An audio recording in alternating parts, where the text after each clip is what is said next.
జై శ్రీరామ్. హిందూ బంధువులందరికీ నమస్కారాలు. ఈ నెలలో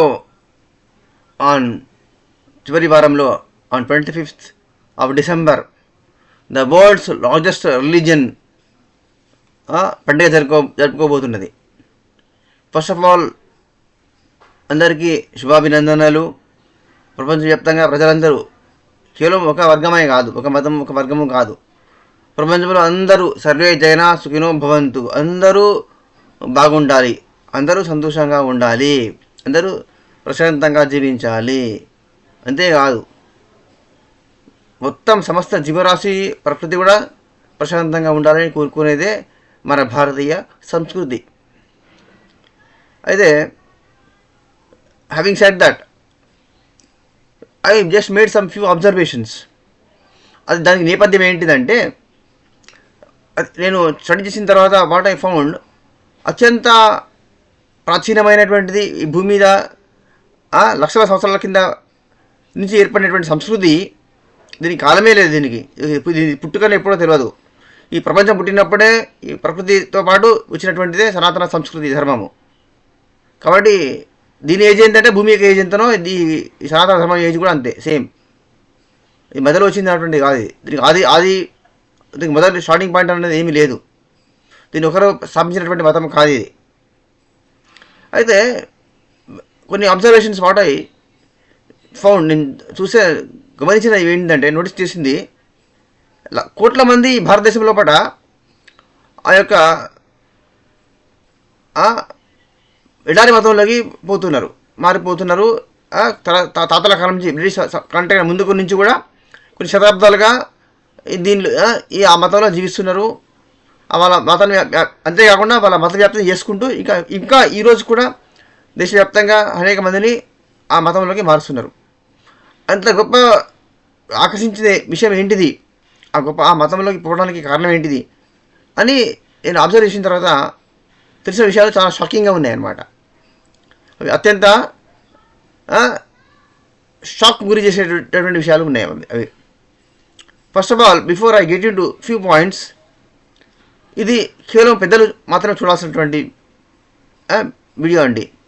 ఇది బిలో 18 years నాట్ రైట్, అది సూటబుల్ కాదు, అది పిల్లలకు చూడాల్సినటువంటి విషయం కాదు, ఇది పిల్లలకు నిషిద్ధం అన్నమాట. ఇది అది పెద్దలు, మీరు అనేక కారణాల వల్ల తాతల కాలంలో, తండ్రి కాలంలో పడినో, లేకపోతే ఈ మధ్య కాలంలో పడినో అనేక కారణాల వల్ల పాస్టర్స్ అనేవాళ్ళు, ఈ చర్చ్ మాఫియా పాస్టర్స్ అనేవాళ్ళు అనేక రకాలుగా ప్రలోభ పెట్టి, మీకు అమాయకులు, గ్రామాలలో నివసించే వాళ్ళు, సిటీలలో కూడా సరైనటువంటి విద్య, మంచి ఉపాధి అవకాశాలు లేక అనేక సమస్యలతో, ఆరోగ్య సమస్యలు లేకపోతే ఆర్థిక సమస్యలతో కొట్టుమాట్లాడుతున్న వాళ్ళను, బలహీనతలతో బాధపడుతున్న వాళ్ళను, మానసికంగా డిప్రెషన్లో ఉన్నటువంటి వాళ్ళను వీళ్ళు ఎరవేసి మాయమాటలు చెప్పి ఆకర్షించి వాళ్ళు తమ మతంలోకి మార్చుకుంటున్నారు. అయితే మరి దాని వాళ్ళకి వచ్చే లాభం ఏంటిదంటే, ఒక్కసారి వాళ్ళ ట్రాప్లో పడిన తర్వాత, అందులోకి పోయిన తర్వాత, వాళ్ళు ఎంత పేదవాళ్ళైనా సరే, వాళ్ళకు 2 పూటల భోజనం లేదు, సరైన వైద్య సదుపాయాలు లేవు అని కదా వెళ్ళింది. అయినప్పటికీ వాళ్ళు ఆ యొక్క వాళ్ళకున్న ఆ కొద్ది డబ్బుల్లోనే ఒక పూట భోజనం చేస్తూ బతుకుతున్న వాళ్ళ దగ్గర నుంచి కూడా దశమ భాగాలంటూ పిడించి ప్రతి నెల ఖచ్చితంగా 10% మీరు చర్చకు ఇవ్వవలసిందే, కానుకలు ఇవ్వవలసిందే అని వాళ్ళు సంపాదించుకుంటూ దేశవ్యాప్తంగా ఈ చర్చలు పెట్టి పాస్టర్లు కోటీశ్వర్లు అవుతున్నమాట. ఇది వాళ్ళ పెద్ద బిజినెస్ అయిపోయింది అనమాట. 10% కమిషన్ బిజినెస్ కంపెనీ, అది 10% కమిషన్ బిజినెస్ కంపెనీ. ప్రతి ఒక్కరు ఒక్కొక్క చర్చ పెట్టి ఆయన కంపెనీ, ఆయన బిజినెస్. ఒక్కొక్కరు 100, 5, 50, 10, 20, 30 ఇట్లా కంపెనీలు పెట్టుకుంటా వాళ్ళు నష్టాలు పెట్టుకొని కొన్ని నెట్వర్క్ మార్కెటింగ్ లాగా, దీన్ని మల్టీలెవెల్ మార్కెటింగ్, నెట్వర్క్ మార్కెటింగ్ లాగా దీన్ని మల్టీ-బిలియన్ బిజినెస్ చేసుకున్నారు దీన్ని. ఇది వాళ్ళకు కలిగినటువంటి లాభం అనమాట. మరి అందులో పోయినటువంటి ప్రజలకు ఏం లాభం కలిగింది అని ఆలోచించినప్పుడు చూస్తే అంత నష్టాలు తప్ప ఏమి లాభాలు కనబడలేదండి నాకు. దానిలో ఏమున్నాయి విషయాలను చూస్తే, బైబిల్లో ఒక లోతు అట, ఆ పేరే విచిత్రంగా అనిపించింది. ఆ పేర్లు ఇద్దరు బిడ్డలకు తన తండ్రి చేత గర్భవతులు అయ్యారు. ఏంటండి ఇది? కన్నబిడ్డలేంటి, తండ్రితో గర్భవతులు అవ్వడం ఏంటి? ఇంకోటి రూబేన్ అట, వాడు వాడు తన యొక్క తండ్రి యొక్క రెండవ భార్య అంటే పిన్ని వరుస అవుతుందన్నమాట, ఆమెతో శయనించాను అంటే కంప్లీట్ ఇన్సెస్ట్ అనమాట. అంటే వావి వరుస లేనటువంటి అక్రమ సంబంధాలు, పచ్చి బూతులు ఉన్నాయి ఆ యొక్క పుస్తకంలో అన్నమాట. మొత్తం అంత అశ్లీలత ఎంత అశ్లీలంగా ఉన్నదంటే అది చదువుతున్న జుగస్సు కల్పించింది అనమాట. అది పోర్న్ వీడియోను మనం పోర్న్ బుక్ చదివినట్టు ఉన్నది. అది చదువుతా అంటేనే పోర్న్ విజువలైజ్ చేసుకుంటూ అంటారు కావచ్చు యూత్ పిల్లగాళ్ళు. ఇటువంటి బూత్ పుస్తకాన్ని మీరు ఎవరైతే అందులో ఆల్రెడీ కలిసిపోయిన పెద్దలకు నా విజ్ఞప్తి ఏంటిదంటే, చిత్రం జోడించి మీ పిల్లలకు దాన్ని పరిచయం చేయకండి. మీ పిల్లల్ని ఆ చర్చకు వెళ్ళకండి, ఆ పాస్టర్లకు బలి చేయకండి. ఇది నా యొక్క రిక్వెస్ట్ అండి. వాళ్ళని స్వేచ్ఛగా పెరగనివ్వండి. వాళ్ళు పెద్దగా పెరిగి వాళ్ళకి నచ్చిన విషయాన్ని వాళ్ళే ఎన్నుకుంటారు. Please give them choice to choose what they want to become, what they want to do in their lifes, what they want to choose. ఏది ఎన్నుకోవాలనుకుంటున్నారో, ఏం చేయాలనుకుంటున్నారో, ఎలా జీవించాలనుకుంటున్నారో, ఎలా స్వేచ్ఛగా జీవించాలనుకుంటున్నారో, వాళ్ళకి ఇష్టం వచ్చిన విధంగా వాళ్ళు జీవించే అవకాశాన్ని, హక్కును వాళ్ళకు ఉన్నది. దాన్ని గుర్తించండి, వాళ్ళకి అవకాశాన్ని ఇవ్వండి. Please don't force upon them your foolish ideology. ఈ పచ్చి ఏమాత్రము అనైతికము, ఎంత అంటే సోషల్ ఫ్యాబ్రిక్ ఇది. అది ఐడియాలజీని చూసిన తర్వాత, అశిక్షణ విషయాలు చదివిన తర్వాత మీ పిల్లలకు ఇవి మీరు ఎలా చదవగలరు, కలిసి ఎలా చదువుతారు, మీరు ఎలా చెప్పగలరు ఆ పిల్లలకు చదివి తల్లిదండ్రుల పట్ల వాళ్ళకి ఏం గౌరవం ఉంటుంది. అంటే తల్లిదండ్రులకు, భార్యాభర్తలకు, పిల్లలకు, అన్న చెల్లెలకు ఎటువంటి వాగ్వ్యవస్థలే లేవు. ఇటువంటి విషయాలు మీరు చెప్పేది పిల్లలకు.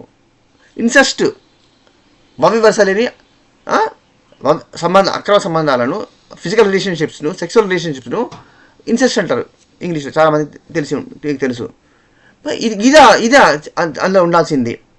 విగ్రహారాధకులను చంపండి, వాళ్ళతో ఫ్రెండ్షిప్ చేయకండి, వాళ్ళతో అసలుకే ఎక్స్క్యూజ్ చేయకండి. అంటే మీ ప్రపంచం పట్ల కంపాటబిలిటీ లేదనమాట అక్కడ.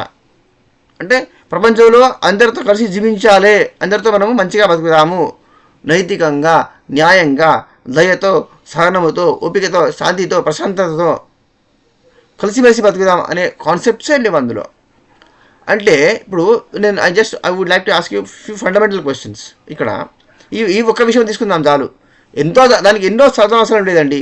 ఒక్క 15-20 నిమిషాలు సరిపోతుంది. ఆ బుక్లో పడి ఇది పనికి రాదు, ఈ ప్రపంచానికి పనికి రాదు అని పక్కన పెట్టడానికి జస్ట్ 10 to 15 minutes సరిపోతుంది.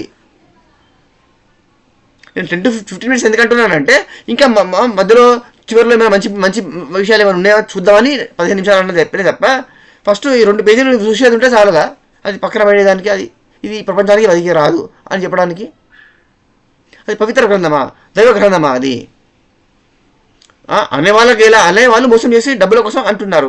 నమ్మేవాళ్ళు ఎలా నమ్ముతున్నారు అనేది నా ప్రశ్న. మళ్ళీ పైగా పిల్లలను తీసుకుపోయి అందరూ బలి చేస్తారా? మీరు బలిపడే కాకుండా పిల్లలను బలి చేస్తారా? ఈ వాగ్వ్యవస్థ లేకుండా ఒకరి మీద అక్రమ సంబంధాలు పెట్టుకొని అన్న చెల్లెలు వాగ్వ్యవస్థలని బొడగొడితే పెద్దగా అత్తలు, మామలు, చిన్నులు, పిన్నిలు, బాబాయిలు అన్ని ఇట్లా ఇటువంటి జరుగుతా అంటే, ఇటువంటి దిక్కువల్ల ఎఫ్ఐఆర్ కనుక జరిగితే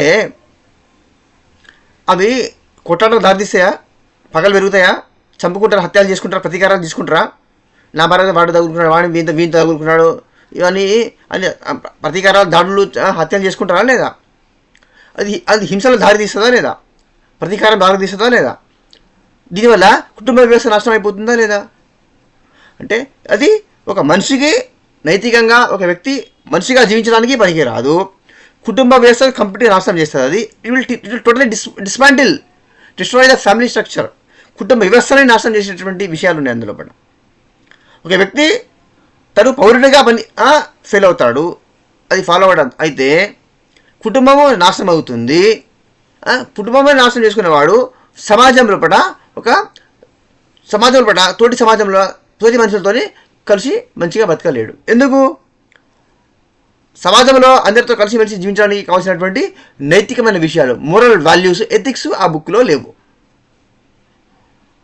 ఎవరితో పడితే వాడితో తిరగడము, ఇన్సెస్ట్ సెక్షువల్ రిలేషన్షిప్స్, తాగడము, విచారము, ఇటువంటి విషయాలు అని ఫుల్ అశ్లీల విషయాలు ఇందులో ఉంటే, చంపండి, నరకండి అని అని ఇటువంటి విషయాలు ఉంటే దేవుడి విషయంలో ఏమైనా క్లారిటీ ఉన్నది అందులో పడ? అసలు సమాజంలో అందరూ మన ప్రపంచంలో ఎలా బతకాలనే విషయాలు ఉన్నాయి అందులో పడ? ఫండమెంటల్ క్వశ్చన్ ఒకటి ఏంటిదంటే, ముఖ్యమైన విషయము, ప్రపంచంలో మనుషులు ఎలా బతకాలి అనేది చెప్పే విషయాలు ఉన్నాయా? మనిషికి ఉన్న ప్రత్యేకత ఏంటిది? జంతువుకు మనిషికి ఉన్న డిఫరెన్స్ ఏంటిది? మనిషికి మనసు ఉంటుంది. మనసు గురించి ఈ బుక్ లోపల, ఈ బైబుల్ బుక్ లోపల, ఓల్డ్ టెస్టమెంట్లో కానీ న్యూ టెస్టమెంట్లో కానీ మనసు గురించి ఉన్న విషయాలు ఏమిటి? మనసు గురించి సైకాలజీ గురించి విషయాలు ఏమున్నాయి అందులోపట? మనిషికి బాధలు ఎందుకు కలుగుతున్నాయి? కోపం ఎందుకు వస్తుంది? కామం ఎందుకు కలుగుతుంది? మరి వీటిని ఇట్లా జంతువులాగా జీవించడం కరెక్టేనా? మనుషులా కూడా జంతువులాగా జీవించవచ్చా? మరి అలాగే జీవించేది ఉంటే ఈ ప్రపంచం కంప్లీట్గా సంక్షోభానికి గురయ్యి ప్రపంచం సర్వనాశనం ఒకరు కుట్టుకొని చేస్తారా లేదా? అప్పుడు ప్రపంచాన్ని నాశనం చేయడం కోసం ఉన్నదా ఈ బుక్? ఏం వాల్యూస్, ఏ ఆదర్శాలు నేర్పించదలుచుకున్నది ఈ పుస్తకం ద్వారా? ఏమి నేర్చుకోవచ్చు మనం? వ్యక్తిగా ఫెయిల్ అవ్వు, కుటుంబానికి పనికిరాదు, వ్యక్తిగా పనికిరాదు, సమాజానికి పనికిరాదు. సమాజాన్ని పనికిరానప్పుడు దేశానికి పనికొస్తుందా? అది దేశాన్ని పనికిరాదు. దేశాన్ని పనికిరాని ప్రపంచాన్ని పనికొస్తుందా? పనికిరాదు. అంటే from individual to the whole world అది కంపాటబిలిటీ లేదనమాట. అంటే ఏమాత్రం కూడా కెమిస్ట్రీ వర్కౌట్ కాదు. మరి ఇండివిజువల్స్ మాత్రం కెమిస్ట్రీ అంటున్నాం కదా మనం. ఫిజిక్స్ అని అనుకునే, బయాలజీ ఏమైనా అనుకోండి మీరు, ఐ డోంట్ కేర్. ఇక్కడ వర్డ్స్ కాదు important. Compatibility, I use the word compatibility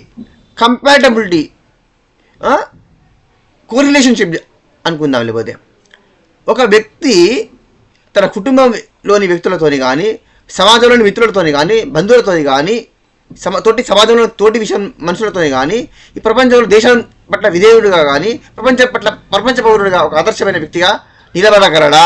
ఆ పుస్తకంలోని విషయాలను ఫాలో అయ్యేది ఉంటే, దాన్ని విశ్వసించేది ఉంటే. Can this book make a person A right person, ethical person, moral person? Can it make a royal citizen for the country? Can it make a good, noble person for the sake of humanity, for the sake of world? ఇది questions. ప్రపంచానికి ఒక ఆదర్శమైన వ్యక్తిని నిర్మాణం చేసి ప్రపంచానికి, సమాజానికి అందించలేనప్పుడు ఆ పుస్తకం ఎందుకు? అంటే అది ఒక మనిషి సామాజిక శాస్త్రంగా కూడా, ఒక సామాజికమైన సోషల్ బుక్గా కూడా అది పనికిరాడు, ఫెయిల్ అవుతుంది. అది ఒక సోషల్ బుక్గా, కనీసం ఒక సామాజికమైన విలువలు, సామాజిక నిర్మాణము, సమాజంలో ఒక మనిషి తను ఎదిగి సమాజానికి అభివృద్ధికి ఎలా ఉపయోగపడాలా అని చెప్పడానికి ఉపయోగపడే విషయాలు ఏవీ లేనప్పుడు అది ఇంక అంతకన్నా పైమెట్టి అయినటువంటి దైవ గ్రంథము ఎలా అవుతుంది? అది I'm quite disappointed and shocked. ఇటువంటి పుస్తకాన్ని ఏదైతే వ్యక్తికి, కుటుంబానికి, సమాజానికి, దేశానికి, ప్రపంచానికే ఉపయోగపడదో, పనికిరాదో, అది ఏమాత్రం కంపాటబుల్గా లేదో, ఈ ప్రపంచానికి, నేటి సమాజానికి, నేటి సామాజిక అవసరాలకు, ప్రపంచ అవసరాలకు తగినటువంటి విషయాలు, మంచి విషయాలు అందులో ఏమీ లేవు. మరి ఇటువంటి బుక్కును పట్టుకొని ప్రపంచవ్యాప్తంగా ఈ వ్యవస్థను ఎట్లా విస్తరించింది? దానికి ఆన్సరు మీకు తెలుసు. హింస ద్వారా వేరే దేశాలు ఆక్రమించుకొని అమాయకులను కోట్ల మందిని చంపుతూ, భయంతో, మోసంతో ఆకర్షించడం ద్వారా, అబద్ధాలు చెప్పి ఆకర్షించడం ద్వారా అనే పద్ధతుల ద్వారా మాత్రమే మత వ్యాప్తి జరిగింది తప్ప ఈ బుక్ ద్వారా నిజంగా ఆ బుక్ను చదివి దానిలో విషయాలను అర్థం చేసుకొని దాన్ని అనుసరించేందుకు తగిన విషయాలు అందులో ఏమీ లేవు. అర్థమైన వాళ్ళు నోరు మూసుకుంటారు చాలామంది, రిస్క్ తీసుకోవడం ఎందుకని. ఇంకా కొంతమంది భయపడి తాము వదిలేస్తే తమను దేవుడు నరకమును పంపించి నిత్యాగ్నిహోత్రంలో కలుస్తాడు, శిక్షిస్తాడు అనే భయము చేత, ఆశ చేత మాత్రమే మనుషులు మోసగించబడుతున్నారు. అయితే వాళ్ళు మోసగిస్తున్నారు, వాళ్ళందరూ తెలివైన వాళ్ళు, మోసగించబడితే వాళ్ళందరూ తెలియని కాదు అర్థం ఇక్కడ. మోసగించే ప్రజలంతా కూడా ప్రతి ఒక్కరికి మానసిక బలహీనతలు ఉంటాయండి. ప్రపంచంలో ఒక వ్యక్తిని కంప్లీట్గా ఇంకొక వ్యక్తి మోసం చేయగలుగుతున్నాడంటే కారణము మోసగించబడుతున్న వాడి లోపల ఉన్నటువంటి బలహీనతలే కారణం. ఏ వీక్నెస్ లేకుంటే ఇంకోటి ఎట్లా ఎక్స్ప్లాయిట్ చేయగలుగుతారు మనని? ఇప్పుడు వాడు ఫ్రీ స్కీమ్ అని, వాడు ఫ్రీ 6 గ్యారెంటీలు అని చెప్తారే నమ్మి ఓట్లు వేసిండ్రు. నీకు ఇక బలహీనతల్ని ఆశపడి లక్షణం ఉన్నది కాబట్టి మోసం చేయగలిగిండు. ఇప్పుడు నేను ఆశపడలేదు, ఓటు వేయలేదు. ఇట్స్ దట్ సింపుల్, అంతే. అంటే you are allowing yourself to get exploited, ఇది విషయం అన్నమాట. సో అన్ని రకాలుగాను అత్యంత జుగుస్స కలిగించి ఏమాత్రం కూడా పనికిరాని విషయాలను, కంప్లీట్గా అశ్లీలమైన విషయాలను కలిగి ఉండి అది కేవలం నేర ప్రవృత్తిని, స్వార్థాన్ని, అహంకారాన్ని, జలసి, దుర్గుణాలను ప్రేరేపించేదాకా ఉన్న తప్ప నైతిక విలువలను, సామాజికమైన విలువలను, సమాజాభివృద్ధికి, దేశాభివృద్ధికి, కుటుంబ అభివృద్ధికి, ఒక వ్యక్తి శీలం నిర్మాణం అవ్వడం, క్యారెక్టర్ బిల్డింగ్ అవ్వడం కోసము ప్రపంచానికి ఉపయోగపడే ఒక గ్లోబల్ లారియర్స్ను, ఒక నోబెల్ ప్రైజ్ విన్నర్స్ అని కాదు, నోబెల్ పర్సనాలిటీస్ను తీర్చిదిద్దగలిగేటటువంటి మంచి విషయాలు ఆ బుక్ లోపల ఏమీ లేవు, ఆ మతం లోపల ఏమీ లేవు. కేవలం వ్యక్తులు వాళ్ళు లక్ష్మణ భాగాల కోసం మోసం చేస్తున్నారు, వీళ్ళు స్వార్థంతో వ్యక్తిగత బలహీనతల చేత మోసగించబడుతున్నారు, అంతే ఆ యొక్క మతం లోపల ఉన్నది. ఇప్పటికైనా ఆ మతాన్ని ఫాలో అవుతున్న పెద్దలకు రిక్వెస్ట్ ఏంటిదంటే, మీరు దాని నుంచి బయటపడలేకపోతే మీ కర్మ, కానీ మీ పిల్లలను దానికి తీసుకుపోయి దానిలోకి తీసుకుపోయి దాన్ని బలి చేయకండి. Let them grow as free citizens in the society. So definitely అది వాళ్ళకు మంచిగా దారి తీస్తుంది తప్ప చెడు కాదు. Please share and subscribe. జై శ్రీరామ్, జై శ్రీకృష్ణ, వందే మాతరం.